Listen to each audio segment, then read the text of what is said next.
Há certos princípios dos quais vocês têm que levar a sério. Eu vou confiar no diabo ou em Deus? E eu sempre digo aos meus filhos, quem é mais sábio do que vocês? Deus. Quem ama vocês mais do que vocês se amam? Deus. Ele deve ser seguido, ele deve ser ouvido. E uma das coisas que vocês precisam notar no livro dos Provérbios e em outros lugares é que o pecado sexual, na verdade, se há um pecado à parte que é extremamente perigoso, é o pecado sexual.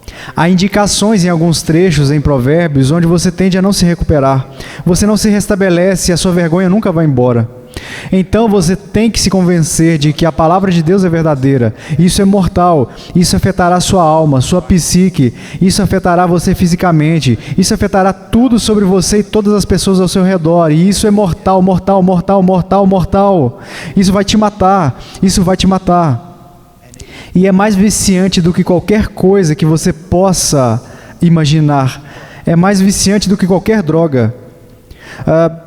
Uma vez tinha dois homens conversando, e enquanto eles estavam conversando, um dos filhos adolescentes de um deles veio e disse, pai, eles estavam em um acampamento, e ele disse, pai, eu vou ali com fulano de tal e com tal menina, e nós vamos apenas caminhar na beira do rio ou algo assim. E ele disse, não, você não vai.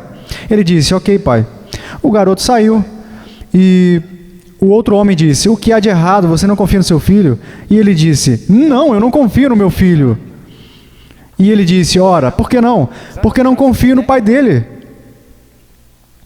Coloquei todos os tipos de... Evan, meu filho, paga por isso porque eu não viajo sozinho, então ele geralmente viaja comigo. Eu não fico sozinho. Eu simplesmente não fico sozinho.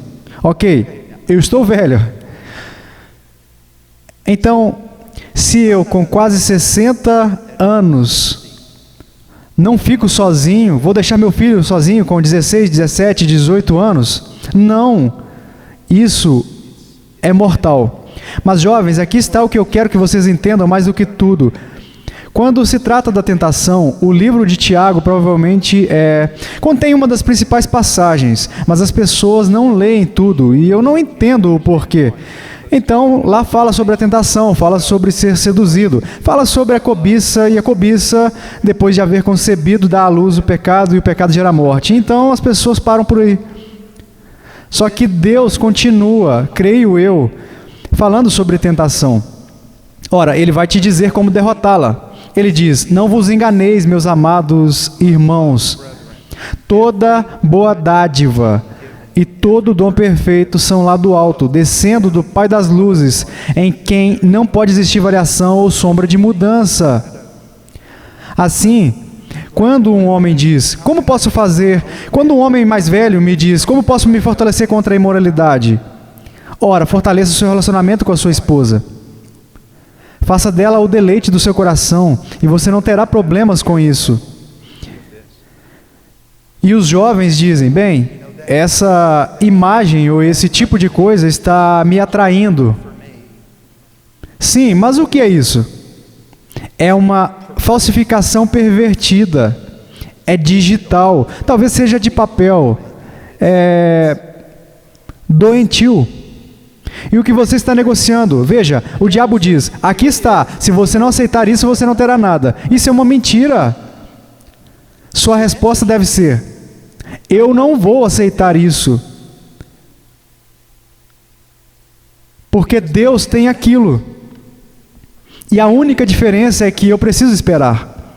Eu falo com os meus filhos, desde que eles eram pequenos, e eu geralmente digo isso aos jovens, eles têm uma faixa de 5 a 7 anos, e eu pergunto a eles, eu digo, então você está orando por sua esposa? Eles dizem, o quê? Ora, você tem 7 anos, ela provavelmente já nasceu. Ela está em algum lugar do mundo agora. Você está orando pelo pai dela, para que ele seja um bom pai? Está orando para que ela seja protegida dos homens maus? Você precisa agir como o marido dela desde já. Quando os caras dizem, bem, eu não sou casado ainda, então eu posso. Não. Tem uma garota por aí. E você tem que se manter puro para Deus. Você se mantém puro para ela. Você age como se já fosse casado. Você pode encontrá-la só daqui mais de 20 anos, mas precisa interceder por ela, orar por sua proteção, se colocar na brecha por ela. E mais uma vez, você precisa agir como um homem. É o que os homens fazem. Homens são protetores. Então, uma das maneiras de vencer essas ofertas falsificadas e pervertidas é pela fé no que Deus diz sobre o seu caráter. Filho, tenho um plano para você. E mais do que isso, eu tenho uma mulher para você. Espere. Espere.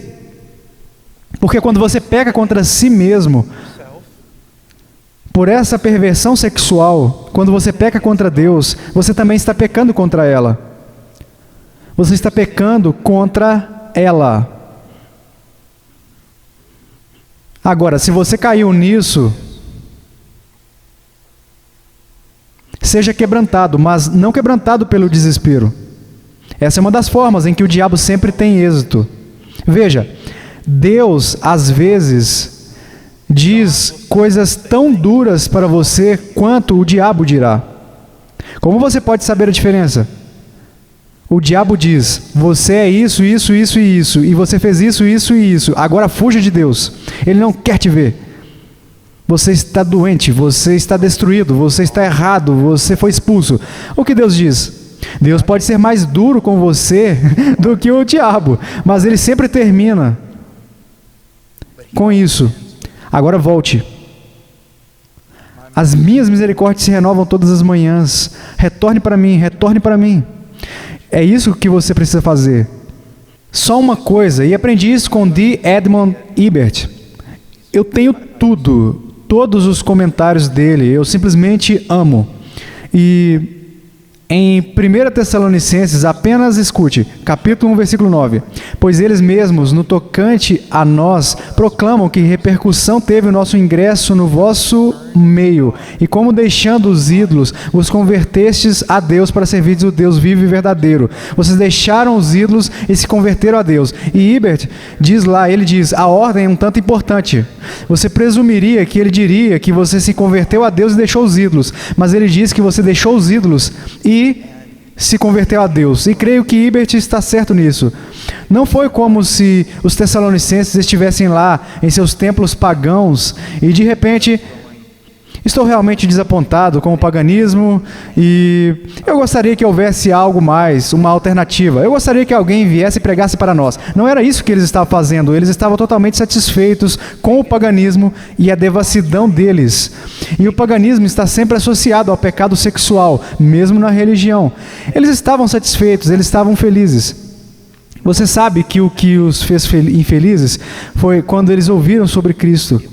Só quando viram a luz de Cristo é que viram que o que estava fazendo era repulsivo. Então, quando você está constantemente dizendo aos homens, converta-se, converta-se, converta-se, eles provavelmente não se convertem. E mesmo que o façam, isso se transformará em algum tipo de farisaísmo hipócrita.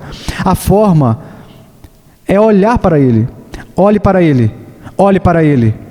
E quando você o enxerga, quando você o contempla, então isso se torna repulsivo, isso se torna desagradável. Se eu pudesse apenas dar uma palavra prática aos pais, do ponto de vista de um pastor de jovens, vemos um punhado onde a única conversa sobre o pecado sexual que os jovens já tiveram foi, não faça isso. E essa é a extensão da conversa. Então, eu realmente encontrei um monte de amigos pastores de jovens, e até mesmo às vezes aqui também, temos que andar na ponta dos pés em torno da questão, porque tipo, ora, nós nunca conversamos sobre isso, é cedo, por que vocês estão tentando falar sobre isso com os nossos jovens? E assim, pais, eu desejo encorajá-los a ter uma conversa contínua. Não é uma conversa única quando eles têm 8 anos e 15 minutos depois acabou. Criando um clima onde, na verdade, eu tenho uma criança de 5 anos e meio. Eu adoraria saber como você cria essas oportunidades. Você tem garotos mais velhos, eu estou aprendendo aqui. Então, esta é a pergunta que eu faço. Como você cria esse tipo de oportunidade que resulta em uma discussão contínua? Como crio o quê? Sim, como você desenvolve? Estou presumindo que não é apenas uma conversa, mas como você... Bem, antes de tudo, você irá bloquear todo o conteúdo da internet da melhor forma que puder. Porque é como Quero dizer, o que eles dizem? Um rato pode passar por um buraco desse tamanho, se puder passar. Outra coisa, você deseja proteger a inocência dos seus filhos, então não desperte o amor muito cedo. Não desperte o desejo muito cedo. Você quer proteger a inocência do seu filho. Eu sei que isso parece absurdo, mas garotos de 12 anos deveriam estar pensando: ei, você acha que podemos pular do telhado para o trampolim e para o carro sem quebrar o braço? Eles precisam pensar assim. Portanto, tenha muito cuidado com a exposição do seu filho muito cedo nessas coisas, para não despertar algo que não precisa ser despertado. E somente o Senhor, novamente, estudando a Bíblia, você será capaz de lhe dar sabedoria com relação a isso. Outra coisa, e eu ouvi isso de muitos conselheiros sábios, se seu filho vem até você, e ele está arrependido e ele diz: eu fiz isso. É aí que você deve mostrar Cristo para ele. Olhe para ele e diga: como você pôde? Senhores, isso está simplesmente mostrando sua própria hipocrisia. Quero dizer, um homem me disse: se seu filho e sua filha vêm até você ou algo assim, e eles estão arrependidos disso, você precisa dizer: sim, isso é pecado, sim, isso e isso, e dê conselhos sábios, mas você precisa dizer a eles: estou tão encantado com a graça de Deus em você, estou tão feliz que você veio e falou comigo, quero que você saiba que sempre pode falar comigo. Nossos corações, que nós dois sejamos quebrantados juntos, mas isso não muda o meu amor, a minha estima por você, a confiança que tenho em você. E se você disser mais alguma coisa, então, Senhor, ajude sua própria alma, porque você realmente quer que Jesus o trate da mesma maneira que você o trata. Todos nós somos pecadores. E muitos de nós, homens, não nos tornamos cristãos quando adolescentes e praticamos coisas muito más. Portanto, certifique-se de que seu filho saiba que o pai não vai dar um sermão, julgá-lo e pensar. Você se depara com uma criança que já tem a convicção do Espírito Santo e eles se sentem horríveis com o que fizeram. Eles não precisam que você repita isso. Eles precisam que você venha e os diga: sim, estou tão grato por você ter me procurado. Não posso dizer o que significa e o quanto te respeito por ter vindo até mim. E vamos lidar com isso juntos. Isso é muito importante. Sim, esse conselho foi muito bom. Eu gostaria de acrescentar isto. Algo importante para os jovens é não ficar muito tempo ocioso. E é comum neste ambiente urbano onde os jovens ficam sentados em roda. Eles não têm empregos, não têm coisas para mantê-los ocupados. E como Spurgeon disse, o diabo tenta aqueles... como é que diz mesmo? Um homem preguiçoso tenta o diabo para tentá-lo. Isso é o que estimula. E assim, pais, vocês têm que se certificar. Nem é por uma questão de dinheiro, embora possam lucrar com o seu filho trabalhando desde cedo. Então ele aprende o conceito de plantar e colher, mas também de ocupar seu tempo com uma atividade construtiva que vai beneficiar a sociedade, vai beneficiá-los, além de aprender coisas. Faça seus filhos trabalharem. Tire-os do sofá e os ocupe. Outra coisa que é ainda mais importante é levá-los o mais frequentemente possível para o contexto de outros crentes. Que a exposição a, como falamos, outros indivíduos de Deus, outros homens de Deus em particular, é um aprendizado. Não é apenas ensinado, mas é aprendido. Então, o alvo é que os jovens participem dos estudos bíblicos e que eles aproveitem todas as oportunidades onde possam estar com a igreja e o povo de Deus. E quando você permite que eles fiquem em casa, eles estão vivendo debaixo do seu teto. Você tem todo o direito de dizer: não, você vai conosco para o estudo bíblico esta noite. Não, você vai conosco esta manhã. E não é para criar fariseus. Exato.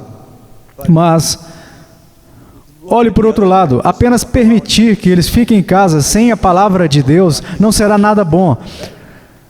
Então você tem que ser homem como pai e dizer, não, você vai. E eu sei que isso não faz de você um cristão, não vai fazer de você um santo, mas você vai ser exposto àqueles que vão te condenar. Você ouvirá a pregação da palavra e a minha oração é que Deus use isso para mudá-lo. Mas muitos jovens eles têm tanto tempo em seus dias, e quando pensamos no que aconteceu com essa situação e confinamento da Covid, a devastação causada aos homens em particular, já que os homens ficaram confinados em suas casas e não expostos ao povo de Deus, foi devastador.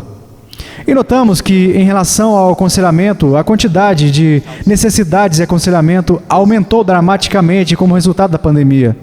Porque os homens foram isolados, ficaram confinados, não havia nada para fazer e, assim, dão lugar ao diabo para tentá-los.